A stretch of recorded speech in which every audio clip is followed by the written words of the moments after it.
Nananatili sa Alert Level 2 ang nag-aalborotong Bulkang Kanlaon sa Negros. Ang mga residente pinagsusuot na ng face mask para hindi makalanghap ng asupre. Magbabalita, Simon Gualvez.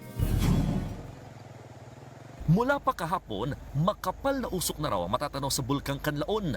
Dahil dyan, inabisuan na ang mga nakatira malapit sa bulkan na magsuot ng face mask na N95, N96 o N98.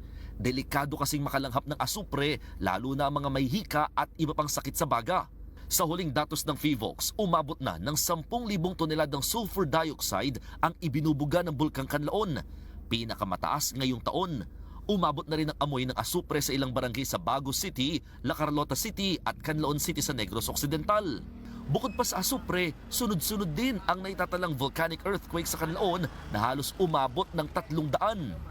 No, ang VT earthquakes po, ito po ay medyo nakakabahala kapag dumadami. Lalong-lalo na po kapag ito po ay sunod-sunod. Ano? Dahil ito po ay isang sign o hudyat na nagbabasag po ng pathway ang magma para ito po ay lumabas sa surface po ng bulkan. Nananatili sa alert level 2 ang Bulkang Kanlaon, pero nagbabala ang PHIVOLCS na maging alerto mga residente. Ang lokal na pamahalaan ng Canlaon City, iniutos na ang mandatory evacuation sa mga residenteng nasa 4-kilometer permanent danger zone. We have on standby na 6,800 na food packs from the SWD. We also have stock na mga face mask. Ako, Simon Gualvez, para sa 1PH. At kaugnay pa rin ang pag-aalboroto ng Bulkang Kanlaon, magkakasama natin si Mariton Bornas, ang hepe ng PHIVOLCS Volcano Monitoring and Eruption Prediction Division. Magandang tanghali po sa inyo, ma'am. Magandang tanghali po sa inyong lahat, ma'am, at saka sa inyo pong mga taga-subaybay. Ma'am, kumusta po ang aktibidad ng Bulkang Kanlaon sa Magdamag? Gaano kataas yung posibilidad pa rin po na mag-erupt po ito? Bali, nung nakalipas po na 24 oras, tayo po ay nakapagtala ng karagdagang 337 volcano-tectonic earthquakes sa Bulkang Kanlaon. No? Pero sa ngayon po, medyo tumahimik ng kaunti, bagamat meron po tayong panaka-naka ng mga volcano-tectonic earthquakes. Ang po ng sinabi natin kahapon, ay nagkaroon po tayo ng mataas. Ito na po yung pinakamataas na buga ng sulfur dioxide sa Canlaon. Hindi lamang po ngayong taon, kundi mula po nang tayo po ay nagsusukat ng sulfur dioxide noong 2009 po. No? Mula pa po ng 2009 hanggang sa ngayon, ito na po yung pinakamataas na konsentrasyon ng sulfur dioxide na binuga ng bulkan. At maliban po dyan, mula pa po noong 2022 ay namamaga po ng dahan-dahan ang Bulkang Kanlaon batay po sa ating mga sensitive na mga ground deformation monitoring stations. When you say namamaga ng dahan-dahan simula 2022, mas maganda-ganda po ba yung ganun na dahan-dahan or mas nakakatakot? In terms of response, magiging response po natin, ito po ay may counting advantage dahil kahit paano po meron po tayong karampatang panahon para paghandaan ang isang posibleng pagputok ng bulkan. So, mas maganda po yun. No? And in fact, ito po yung isang tinitignan natin na parameter. Kung malapit na pong pumunta ang bulkan, inaasahan po natin na bigla pong bibilis o mag-a-accelerate ang ground deformation ng bulkan. At ito po ay makikita po natin in real time. No? Naitala nga po kahapon, as you mentioned, yung highest recorded sulfur dioxide emission. Gaano po ito kadelikado sa kalusugan? Okay, so ang sulfur dioxide po, kapag ito po ay nalalanghap ng dire-diretso at sa mataas na konsentrasyon, ito po ay maaring makadulot ng respiratory distress, lalo-lalo na po doon sa ating mga may karamdaman sa baga, may mga cardiovascular diseases. At particularly pong sensitibo dyan ang ating pong mga seniors, ang mga expecting mothers at mga sanggol. No? Kaya po kailangan pong alalayan ang ating mga kababayan. At isa rin po itong dahilan kung bakit po tayo po ay nagmumungkahi na iwanan muna yung permanent danger zone dahil po mas nakakalanghap po sila ng sulfur dioxide dito po sa mga lugar na malapit po sa bunganga ng bulkan. Simula nang nagkaroon po ng eruption, yung Canlaon Volcano noong Hunyo, nasa alert level 2 na ang bulkan. Sa sitwasyon po ngayon, posible bang itaas po ito sa alert level 3? Meron po, yun po yung ating scenarios ngayon. Meron pong posibilidad. In fact, mas mataas po ang chances ngayon na magkaroon po tayo ng pagtaas ng alerto. No? Kung dumire-diretso po itong VT earthquake activity at nakita po natin na ang biglang pagpalo biglang pagbilis ng deformation po ng bulkan ay magtataas na po tayo ng alert level 3. So, medyo mas mataas po yung chances ngayon na tayo po ay magtaas ng alert level dahil mas mataas na po yung chances na magkaroon po tayo ng eruption. And how soon po natin nakikita yan? Tingin nyo, within the week, may nandoon yung mataas na posibilidad na itaas po sa alert level 3, ma'am? Hindi po natin masasabi. Again, ang ating pong monitoring or forecasting ay hindi po sa ganito, no, hindi po natin masasabi ang oras, araw, o even linggo or buwan kung kailan po eventually puputok ang bulkan. Lalong-lalo na po sa Canlaon Volcano na wala po tayong history ng magmatic eruption na instrumentally monitored. No? Lahat po ng mga pagputok ng bulkan sa mga nakalipas na dekada ay mga phreatic or steam-driven eruptions. Wala pong participation ang magma dito. So yung naiipon lamang po na mga singaw o steam dito po sa hydrothermal or geothermal region sa ilalim po ng bulkan ang nagdadrive ng kadamihan ng unrest ng Canlaon no, sa mga nakalipas na taon. Ngayon lamang po tayo nagkaroon ng activity na maari pong mataas po yung chance na mauwi sa magmatic eruption. Okay. Okay, sabi nyo nga po, pinag-usapan natin yung posibilidad na iakyat sa alert level 3 para sa kaalaman po ng publiko.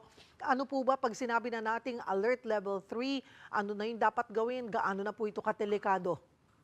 Okay, so ang ating pong mga LGUs ay meron po silang mga contingency plans para po sa volcanic eruption ng Canlaon Volcano. So alam po ng ating mga LGUs at dapat po alam din ng ating mga kababayan na pag alert level 3 na, ibig sabihin po nito ay may napipinto ng eruption or meron na po tayong magma na lumalabas, nag-uumpisa na pong lumabas sa bunganga ng bulkan. Kaya po kailangan po ay likasin sa panimula ang 6-kilometer radius sa paligid po ng bulkan. Or ito pong tinatawag po nating lava hazard zone sa paligid po ng bulkan, no? Kapag alert level 3. Sa ngayon po, pinalikas na yung mga residente na nakatira po sa 4-kilometer permanent danger zone. Sapat na ho ba yun ito ngayon muna sa nagbabadya pong pagulan doon? Sa ngayon po, no, since naka-alert level 2 po tayo, talagang ang permanent danger zone po talaga ang ating pong nire-recommend na likasin, no? At pagtibayan po nila ang pagme-maintain po na nakalikas po ang ating mga kababayan dahil anumang oras po maaari po tayong magkaroon ng phreatic o yung steam-driven eruptions dahil mataas na nga po ang level ng unrest. Now, yung mga phreatic eruptions, ito po ay steam-driven eruptions, maaari po silang maganap kahit po alert level 0. So, mas mataas po yung chances na maganap sila kapag nasa mataas po na level of unrest ang ating bulkan. Marami pong salamat sa inyong oras, Ms. Mariton Bornas ng PHIVOLCS Volcano Monitoring and Eruption Prediction Division. Nagpatupad na ng mandatory evacuation ng Canlaon City sa mga residenteng nakatira sa 4-kilometer permanent danger zone sa palibot ng bulkan. Kaugnay niyan, makakausap natin si Ms. Edna Masicampo, PIO ng Canlaon City Local Government. Magandang tanghali po, ma'am. Magandang tanghali po, Ma'am Cheryl. Ma'am, ano na po ba ang epekto ng Bulkang Kanlaon sa inyong lugar ngayon? Currently dito po sa amin may 5 barangay po na nag-evacuate na po sila sa affected na barangays. Currently mayroon kaming 103 families na nasa evacuation centers. Equivalent po niyan is 320 individuals at nabigyan na po sila ng mga food packs, mga hygiene kits, sleeping kits, kitchen kits, and activated na din yung mga kitchen communities namin kung saan pwede sila dong mag-prepare ng kanilang pagkain at yung mga ingredients na pagkain is provided po ng barangay. Mhm. Yung pong sinasabi niyo, Miss Edna, na 103 families, yun na po yung lahat ng residente doon sa 5 barangay? Hindi pa po, ma'am, kasi yung iba is hindi pa sa nagsilikas kasi mayroon pa silang mga livestock doon at saka may mga land pa sila na tinitil doon pero sinisiguro po ng LGU na maipapalika sila within today.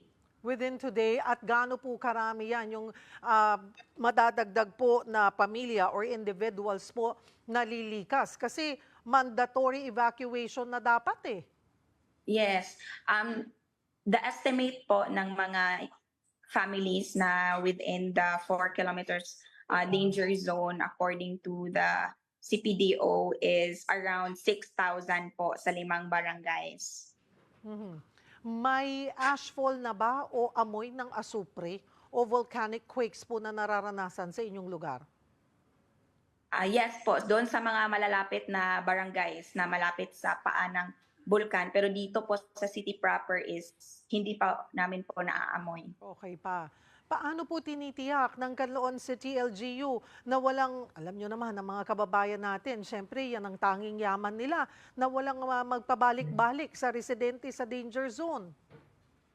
Yes, as of now, wala pa po kaming assurance kasi the local government has no authority when it comes to the Mount Canlaon kasi protected area siya and it's supposed to be the authority of DENR. Mm. At ano po, kamusta ang coordination ng DENR at nakikita nyo pong aksyon nila sa pagbabantay? Sa ngayon po, they are also asking for our help and partnership kasi they don't have like. Miss Edna? Alright, nagkaroon lamang po tayo ng problema sa ating komunikasyon. Susubukan nating balikan ang PIO ng Canlaon City na si Edna Masicampo para sa update pa dyan po sa... Miss Edna, you're back? Yes, hello po. Sorry po kasi unstable yung internet dito Oo sa nga amin. po. Okay. Alright, sabi nyo, ang DENR ang dapat on top of this. Yung pagbabantay, tama po ba pagkakaintindi namin, sa 4-kilometer Yes, permanent yes, danger yes. zone. Ngayon, ang sabi nyo rin, yung pagdating sa aksyon, abay hindi naman nila kakayanin lahat. And they are asking Yeah. for your help. So ano pong pagtutulungan ngayon ang ginagawa ng LGU at ng DENR para nga po maprotektahan ito at makaiwas doon sa pabalik-balik po ang mga residente sa kanilang mga tahanan na nakatira doon sa 4-kilometer permanent danger zone? Our city mayor po is contacting po the head of DNR so that this will be tackled as well during the PAMBI meeting po. It's the board that has the authority po to conduct po actions in order for that na ang mga nakatira doon is mapapalikas talaga sila. Ay, kailan po mangyayari itong meeting na ito? Kasi nag-aalboroto na po yung bulkan. With that meeting po, ma'am, wala pa po akong data po when it comes to the specific meeting po na mangyayari. Hindi pa po masabi pa hanggang kailan tatagal nga itong pag-alboroto ng Bulkang Canlaon, pero sapat naman ho ba ang resources ng local government, lalo na sa pagtulong at sa security gagawin? As of now po, ma'am, we can suffice the needs of the people for 3 days lang kasi The food packs that is available here is only 6,800. But we already contacted the DSWD Region 7 to augment more food packs and also the provincial government as well to give any assistance that we necessarily need. Okay. Ms. Edna, sabi nyo ay magmi-meeting pa ang DENR at LGU. Pero yung sinasabi rin ng FIVOX, nandoon yung posibilidad na from alert level 2, iakyat ito alert sa alert level 3. Ano rin ang paghahanda, paunang paghahanda po ninyo sa LGU sakali ngang iangat o iakyat na ito sa alert level 3? So we already have the contingency plan with our local disaster risk reduction management. And we also released already the press release coming from the mayor, and he rest assured the residents that transportations are already on standby to the pickup points of each barangays that are affected. And also the budget for this is also already po. Alright, maraming salamat. At mag-ingat po kayo dyan, Edna Masicampo, PIO ng Canlaon City Local Government.